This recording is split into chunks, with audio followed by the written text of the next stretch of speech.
Welcome to NACTV Reads the Press.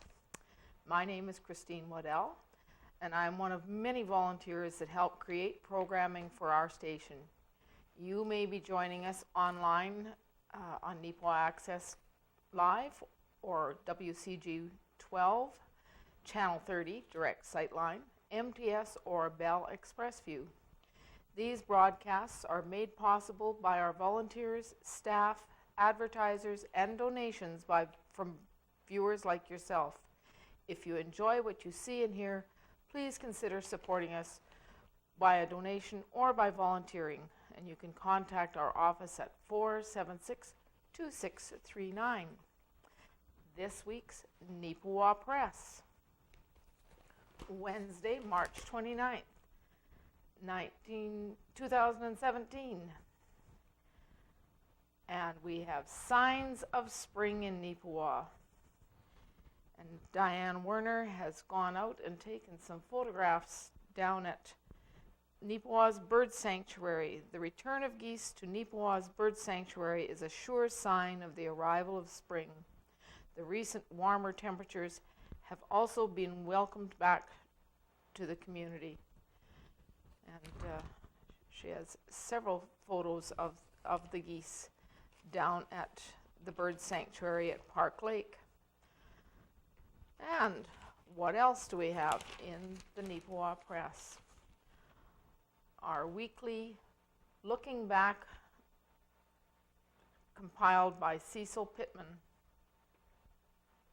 And it's headlined by a 1967, 50 years ago, pair of council committee members resign.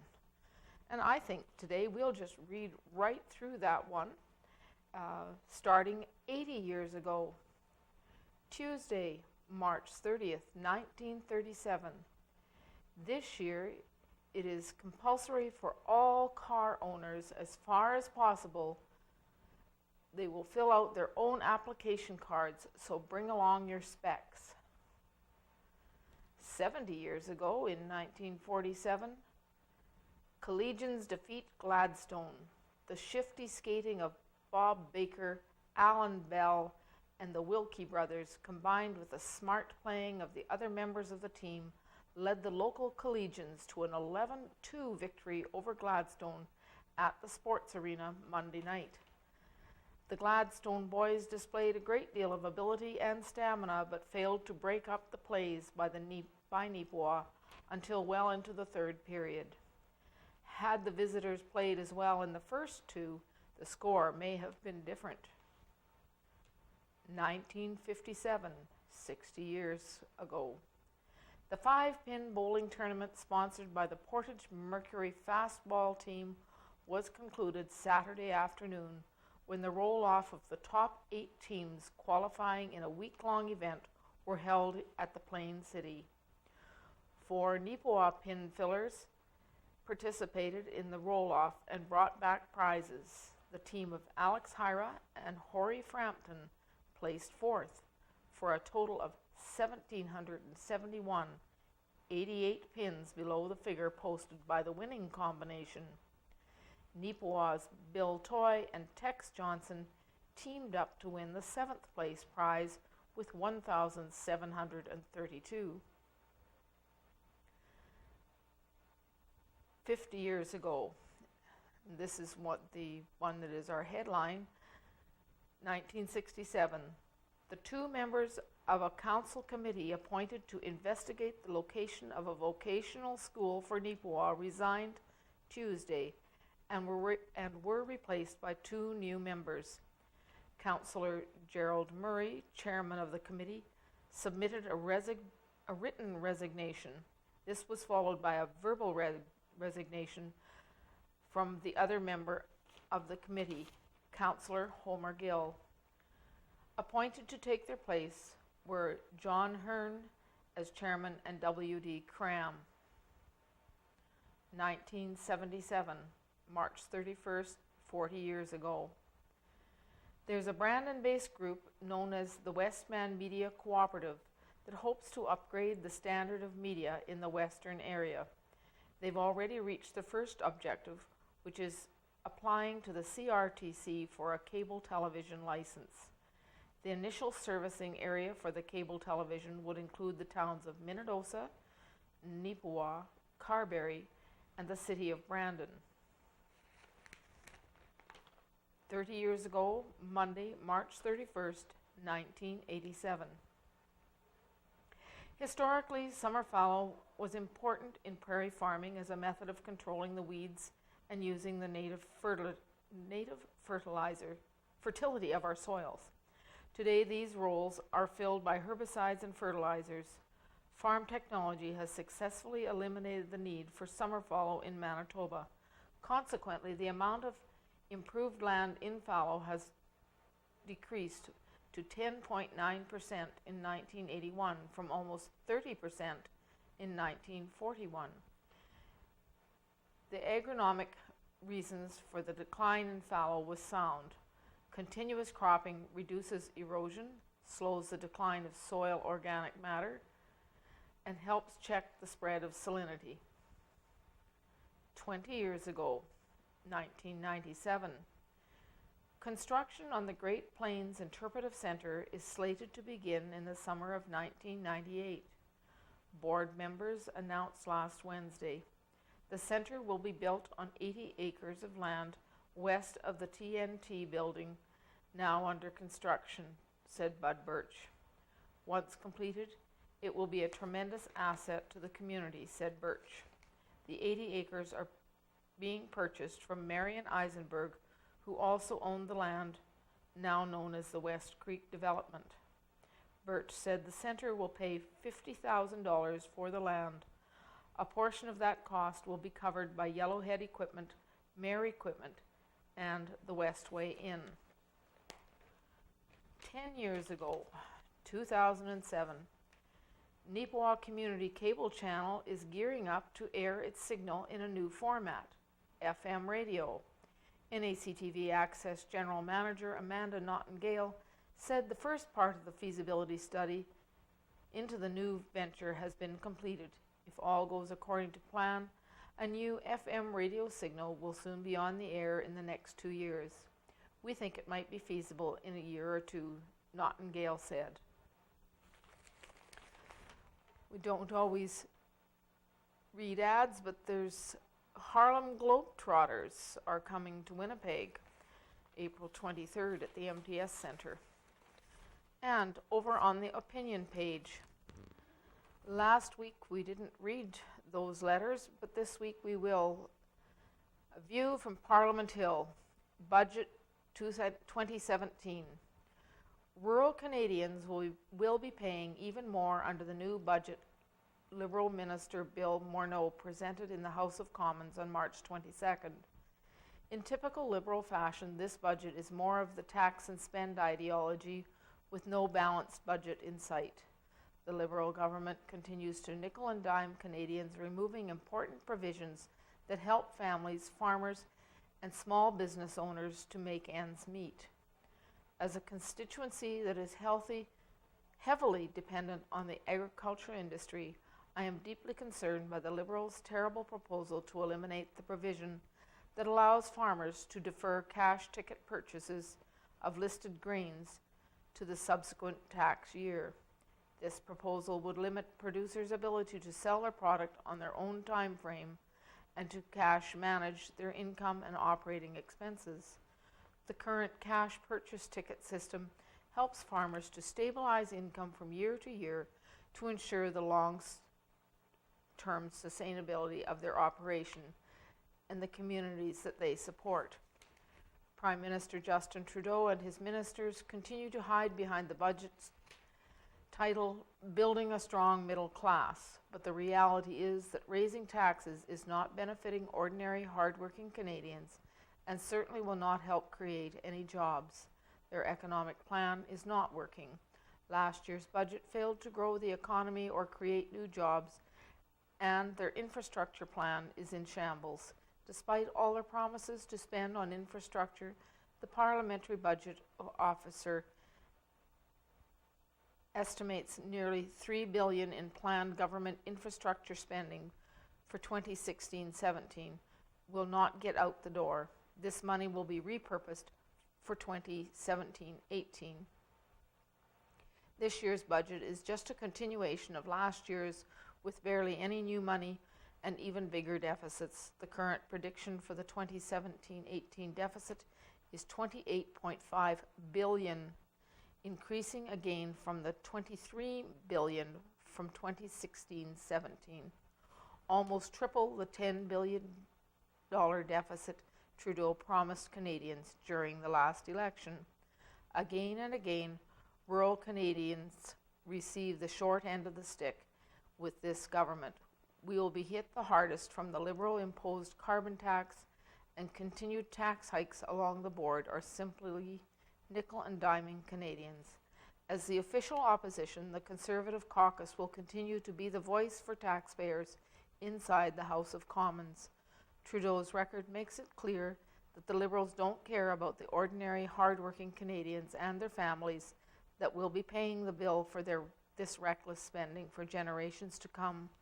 If you have any questions or concerns about issues at the federal level, please contact my constituency offices at 204-848-7000 or 1-877-405-8946, or by email at info@robertsopuck.ca, and that is submitted by Robert Sopuck, Member of Parliament, Dauphin, Swan River, Neepawa.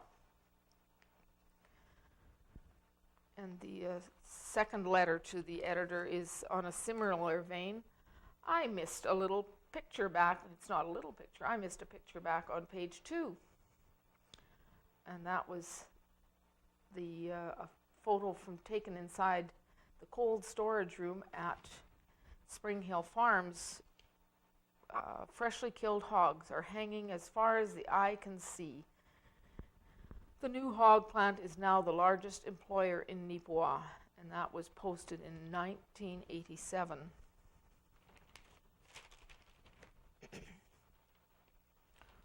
On page 4, we have a photo from Aggie Nagy, and she can correct me when I'm wrong on that, but she's one of our Rotary Exchange students doing a short-term job shadowing at the Neepawa Press, and she has taken a photo through the looking glass on a gray Monday morning. Aggie Nagy took this striking picture of glass blocks against a stark white wall in downtown Neepawa, and you are encouraged to submit your photos in high resolution to the Neepawa Press, and we do those in the paper as often as possible. I see there is a correction in the Wednesday, March 22nd edition of the Neepawa Press. The headline, Neepawa Gymnastics Wrap-Up Season, was incorrect. The season for the club will not be completed until April. The press apologizes for the error. And we have a Home Roots concert returns to Polonia. This was submitted to the Neepawa Press, and it's a picture of Aaron, Jonah Lewis, and Ben Belcher, aka Corn Potato String Band. And I see it's fiddle and banjo. Look who's coming to the Home Roots concert series in Polonia, Thursday, April 6th, the Corn Potato String Band. The men of the Corn Potato String Band, aka the Ears and Eyes of America, are Aaron and Ben. They play banjos, fiddles, guitar, and mandolin in more combinations than some would think possible, and they bring in the finest in rare and underrepresented traditional string band music. The duo has been playing together since 2002, toured across at least 6 countries, played dozens of festivals, hundreds of house concerts, and nearly every state in the U.S. This will be their first time playing in Manitoba. Their shows are both high energy and contemplative, for all ages and full of traditional string band music, and a bit of enlightening historical background here and there. We'd love to see you and encourage you and yours to join us for a night of stories, songs, lowbrow edification, and community. Did I mention there will be banjos, they said? The Corn Potato String Band has earned high praise in traditional American music, keeping old-time fiddle and banjo music from a one-way trip to the dustbins of history. Theirs is a story of struggle, hard knocks, and triumph. Essentially unable to cope with modern life, the members of this band are outcasts of society who survive by playing the lost music of the flatlands where they were raised. The Corn Potatoes have delighted audiences with their driving fiddle tunes and harmonious singing across the U.S., Canada, Europe, Mexico, and India. They are multi-instrumentalists dedicated to continuing the music and dance traditions of the central and southern U.S. In addition to being champion fiddlers, they play banjo, guitar, bass, mandolin, and deftly handle many different antiquated styles, including ballads, hoedowns, country rags, and southern gospel, specializing in twin fiddling and double banjo tunes. And you can call 966-3532 for tickets and directions. If it's the venue I think it is, it's a lovely venue. Polonia Home Roots. Council approves land sale policy. Neepawa Town Council, Tuesday, March 21st, 2017, by Owen Devereaux. The Neepawa Council has approved a new evaluation tool for the sale of municipal land. The new policy will assist in the determination of an equitable sale of land for both the purchaser and seller. The passing of the resolution was unanimous. A fair request. A request by the Neepawa District Chamber of Commerce to have its annual fair deemed a community event was approved. The approval allows for the purchasing of a liquor permit that will grant them the ability to sell alcohol. Council also provided approval for a parade route through the community on Saturday, May 27th. The 2017 Neepawa District Chamber of Commerce Fair will be held May 26th to 28th. Code Red update. Councillor Jim Coburn has provided Mayor de Groot and the rest of the council a usage update from Code Red, the emergency notification program which provides alerts to residents through text, email, landline, or cell phone. Coburn noted that since the system was implemented in September, it has been used 3 times. First in December to update residents on snow clearing and parking, then in January to inform people of the new garbage collection system, and finally on March in regard to a water conservation request. Since the start of the year, an additional 146 people have signed up for Code Red notification, bringing the number of people participating to 197. Coburn stated that the early response from people to the system has been positive, though some have suggested that the system could be expanded to include more weather-related notification. He also added an effort to get more local businesses connected to Code Red might be worth considering. Budget moving ahead. The 2017 municipal budget process continues to make progress. A notice is expected to be advertised in the near future on the date of a public meeting. And clinic expansion. Councillor and Neepawa Area Development Corporation, NADCO, Chair Murray Parrott offered an update on the expansion of the Beautiful Plains Medical Clinic. Parrott stated that recent meetings with the architect, doctor representatives, and structural engineers went well. Plans were sent to the mechanical and electrical engineers on Friday, March 24th. Parrott also relayed a request to drivers who are parking in the new parking lot that they do not block the entrance between the small and large parking lots. On December 16th, the deal was finalized for NADCO to purchase the property to the east of the building. The new addition will create 6 new examination rooms. And there's a photo there of our town council at their meeting. That is an image that was courtesy of NACTV by video capture. NI and nursing leaders speak.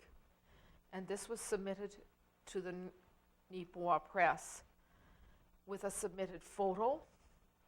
And NI stands for Nightingale Initiative for Global Health. NIGH, Nightingale Initiative for Global Health.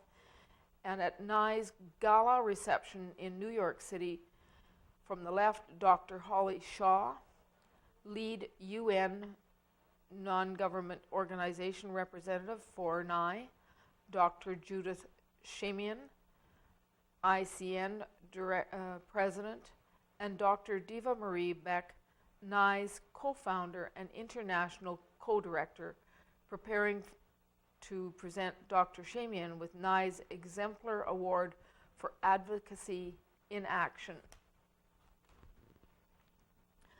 And the submission goes on to state, Diva Marie Beck, PhD, RN, co-founder of the Nightingale Initiative for Global Health, will be addressing the Neepawa Rotary Club luncheon at the Arts Forward Center on Mountain Avenue at 11:45 on Wednesday, March 29th. Beck has just returned from the United Nations, where NI was co-hosted with the International Council of Nurses, ICN, two events at the 61st Annual United Nations Commission on the Status of Women. Beck addressed an evening gala reception to mark the voices of nurses and midwives at the UN CSW, held at the New York Academy of Medicine. She also addressed a United Nations parallel event convened at the Salvation Army District headquarters with nursing leaders from Israel and Palestine, Australia, Tanzania, and the USA. Also presenting Dr. Judith Shamian, the Canadian, who is the current president of the International Council of Nurses. She called for nurses worldwide to become active advocates to achieve the UN global goals for sustainable development in every country and region. Nursing and student leaders from across America and several other UN member states were in attendance. In Neepawa on Wednesday, Beck will have a PowerPoint presentation to report on both these events. To attend, please ask any Rotarian or call Rotarian Rain Pryor at the Arts Forward Center by Wednesday morning. Visitors welcome, luncheon $10. That will probably be recorded by Val Wilson for NACTV, and you will have an opportunity to hear that presentation, I do believe. On page 7 in our March 29th Neepawa Press, there is a happy 50th anniversary, Mom and Dad. And they don't say their names. We should know them. March 25th is a milestone of your 50 years of successful marriage. That is a long time of experiences together, of good times and bad. The strength of your marriage is truly an inspiration. It is what gives our family happiness and strong bond that we all share today. We are truly blessed to have parents and grandparents like yourselves. May you both continue to fill your life with more love and happiness. Congratulations, love, Tracy, Tanis, Tricia, and Derek, Emma, Quinn, Aaron, Cooper, Court, and Lucas. And there is a wedding photograph of the anniversary couple there. So if you know who belongs to Tracy, Tanis, Tricia, and Derek, Emma, Quinn, Aaron, Cooper, Corey, and Lucas, you can wish them a happy anniversary. And we have a submission again this week from Rick Sparling. Where are they now? Catching up with individuals. Having covered most of the individuals featured in his most recent book, Amateur Hockey in Neepawa, a scrapbook, local author and sports historian Rick Sparling has attempted to locate and catch up with some of the individuals featured in his first book, The History of Public School Hockey in Neepawa. The first one is Don Forsman, 1959-60 West Park School, Red Wings. Don left school to begin an apprenticeship in automotive at Murray's Garage. He got married to Liz Willis, and they headed to British Columbia, where he finished his apprenticeship at the Okanagan Community College near Kelowna. Upon completion, he worked at the General Motors dealership in Kamloops for a number of years. They then moved to Salmon Arm and bought and operated a candy store in a co-op mall for 2 years before going to the Briarcrest Bible College in Cairnport in Saskatchewan in 1980 with interest in the missionary field.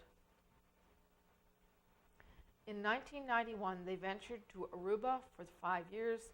Then, in order to learn Spanish, they moved to Costa Rica before going to Mexico in the Baja Peninsula for 2 years. Then they moved back to Moose Jaw, and Don got back into the mechanic business. The Forsmans had a son, Corbin, 45, and a daughter, Jovan, who was 45 at the time of her death. Don and Liz had moved to Victoria to be closer to Jovan for support.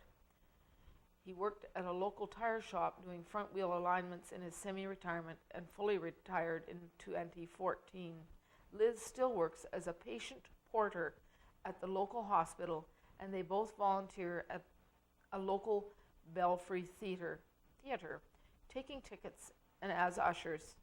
They also follow the grandkids in their sporting activities.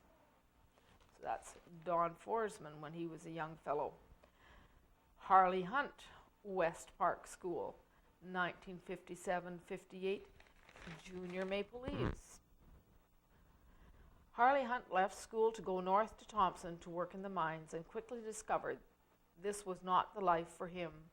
He returned to Winnipeg, where he worked for Arnott's Kitchen Commercial Supplies and worked with the stainless steel fixtures and restaurant equipment.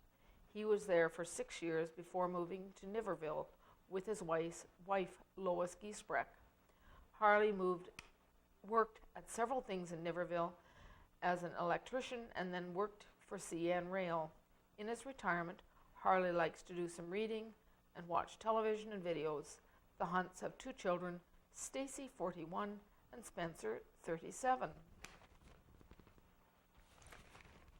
And our third, where are they now, is Ken Alexander.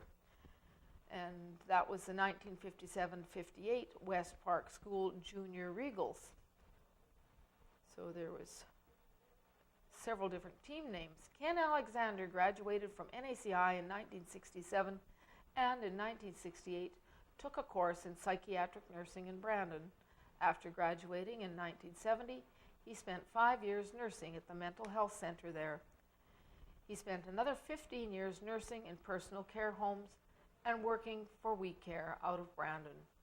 Ken drove school bus for a while and worked for Aklon, driving train crews to their sites. He married Wendy Carlson, and they have 2 children, Aaron, 41, Lindsay, 36. They have 3 grandchildren. Ken retired in 2016 and spends his time watching sports on TV, Jets and Bombers, reading and solving all of the puzzles in the daily paper. The Alexanders reside in Minnedosa.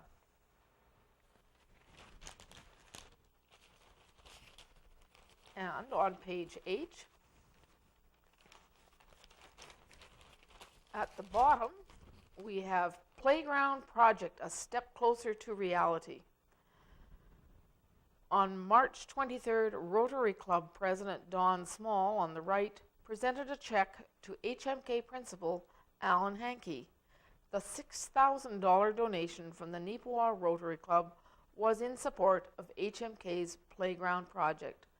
The money was a combination of proceeds from the Rotary Club's TV auction as well as money from a Rotary Foundation grant for which the local club had applied. Hankey said they were reviewing the final proposals from 2 different vendors and are hoping to begin the installation of the new playground equipment as early as this summer. And that photo is by Kate Jacqueline Atkinson. And we have 2 photos above that, and it's with the story, Course Helps Newcomers Navigate Canada's Culinary Culture. Cooking and learning together was on the menu for those participating in the Food Skills Project recently hosted in the Neepawa community. In November of 2016, Don Walmsley, coordinator for settlement services based out of Neepawa, saw a need in his community and acted on it. Developing a healthy approach to eating can be a challenge to many people living in our North American culture, where fast food and convenience are often a way of life. If you are new to Canada, navigating a new food environment can be even more of a challenge. This has been a first-hand experience for some, commented Walmsley. When people arrive to settle in Canada, learning about new foods, experiencing new tastes, and not having all the traditional foods available can pose many cooking challenges, he said. The Settlement Services Organization saw a need to bring people together to learn about healthy eating in Canada and wanted to address some of the challenges experienced as people adjust to a new life. As a result, the organization applied for funding from Healthy Together Now to build a food skills project that would begin to address some of these needs. Neepawa and Area Settlement Services were successful in receiving the funding and partnered with Prairie Mountain Health. Community dietitian Chantal Moret and Cheryl Lee Hyra, health promotion coordinator, to develop the project idea further. Many nutrition-related topics were discussed over the course of the 4-week program. To start the project, 18 participants toured a local grocery store and learned about shopping in Canada. The discussion held in that class and the questions people had while on the tour gave Prairie Mountain Health staff insight into the future class content. Many of the participants were intrigued by the variety of different vegetables and the different ways of preparing and eating these foods, commented Chantal Moret, the registered dietitian for the region. Class 2 gave people an opportunity to try a variety of new vegetables and experience different ways of preparing them, while learning about the importance of increasing consumption of these foods and discussing their many health benefits. According to Murray, learning how to make a salad was a new skill for many and was probably one of the most popular classes that were held. Other classes featured information on fast food and convenience foods, sugar consumption, food safety, and food handling. Cheryl Lee Hyra, health promotion coordinator for the region, felt that the classes provided the perfect opportunity to not only share key nutrition and food safety information, but allowed the opportunity to build the hands-on skills to prepare and experiment with new, quick, and easy recipes that were not only delicious but also nutritious. I really feel that by introducing these classes, we have helped to encourage people to try some new and different foods that they may not have tried otherwise, commented Hyra. To wrap up the project, a cross-cultural cooking class was planned whereby the participants had an opportunity to showcase their traditional foods. This proved to be the perfect ending to the classes, as the learning around the table gave everyone a true appreciation and acknowledged the differences we all have when it comes to cooking and eating. And there's a group photo of the participants above. A total of 18 people participated in the Food Skills Project run by Neepawa and Area Settlement Services with assistance and funding from Prairie Mountain Health authorities. And a smaller photo on the right, Elsa Kaga, Amelia Ideo, and Marilyn Yedin both took part in the program, and that was submitted by Neepawa and Area Settlement Services. So thank you to Don Walmsley for submitting that information. There was one more article about the budget. I do have time to read that, so I will. and this is in the letters to the editor, and it's from Aaron Woodrick, Canadian Taxpayers Federation. Finance Minister Bill Morneau has unveiled the Trudeau government's second budget, and in many ways it wasn't a new budget at all, but a clarification of many measures from last year. In some ways, that's a relief, because last year was a veritable spending spree, with Morneau plunging the country into a $23 billion deficit, a far cry from the Liberals' promise of 3 years of modest $10 billion deficits. And it didn't even provide a plan on how they would climb out of it, ever. One can be forgiven for bracing for yet another multi-billion increase in the deficit, but not pouring any fuel on the fire doesn't change the fact that the feds already have a 5-alarm fiscal fire on their hands. Even with a lid on spending increases, our federal debt is now projected to leap from $637 billion to $756 billion in just 5 years. Just the interest payments on that will cost an eye-watering $143 billion over the same time frame. Talk about mortgaging our kids' and grandkids' future. More troubling is that the government doesn't seem to know what it's doing with its own innovation agenda, which is supposed to help boost economic growth.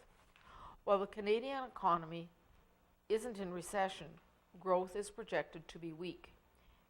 Instead, the agenda seems to do nothing more than the same old corporate welfare programs that have failed time and again.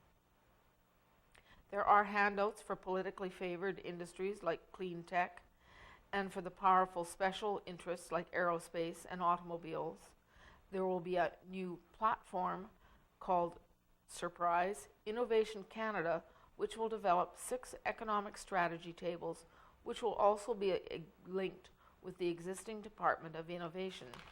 In a final bold stroke of innovation, the government even decided to combine a bunch of different corporate welfare funds into one and call it the Strategic Innovation Fund. If you were looking for tax relief in this budget, forget it.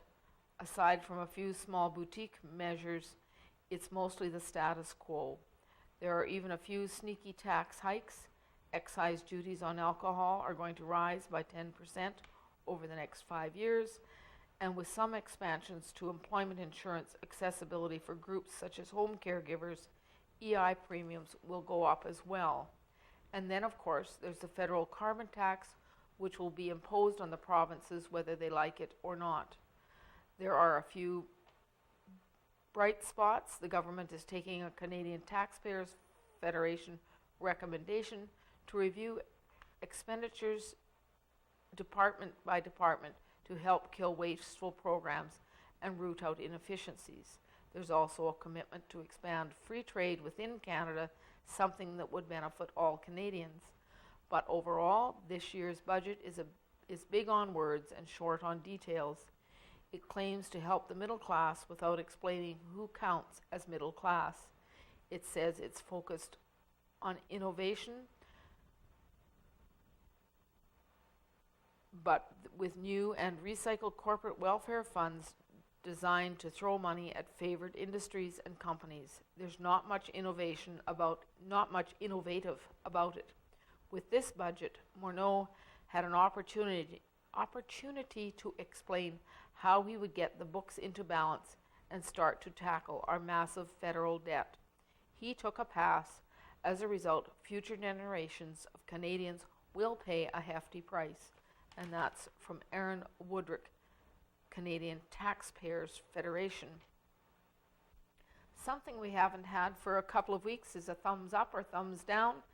If you'd like to send a thumbs up or thumbs down to an individual or group in the community, please send it our way. Submissions must include a name and be under 100 words. We want to hear from you in person at 243 Hamilton Street in Neepawa, by fax at 476-5073, or by email news@neepawabanner.com. So those are ways you can submit a thumbs up or thumbs down. And remember, we're always looking for photographs And we appreciate the submissions that we received this week from various organizations. It's greatly appreciated.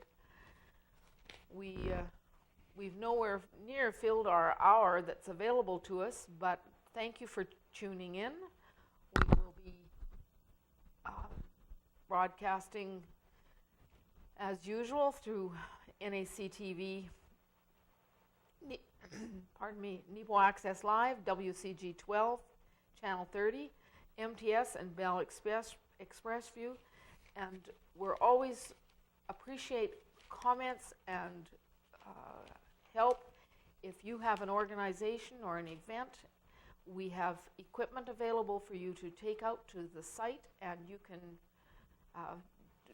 do a video for us and submit it. That would be greatly appreciated. There is training available if you want to participate in training to help with video or in volunteering in the office. That is also something that's appreciated. Remember, our office is open Monday through Thursday, 9 till 4, unless for health reasons or appointments can't be here, but we try to be open. And our phone line, 476-2639, has an answering service on it. If you're watching a program and perhaps we have a faulty piece of electronics in it and it's not working well, there's sound problems, phone and leave us a message. Phone and leave us a message. When you saw the video, the time of day, which video it was, and leave your name and number. We'll try and get back to you. Perhaps it's a video that we didn't realize was had problems with it, and we'll do our best to rectify that problem. But we can't know if there's a problem by, we don't monitor it all the hours that we're on the air. So we appreciate any time that you can give us that information and just leave us a message. What program it was, what time, what day, and we'll try and rectify the problem. Remember to buy your bigger bingo cards, and that will go on the air tonight, on Wednesday night, as usual, at 7 o'clock. So thank you to everyone who's tuned in. Thank you to everyone who participates and submits in any way, and we look forward to serving you in the near future. Thank you.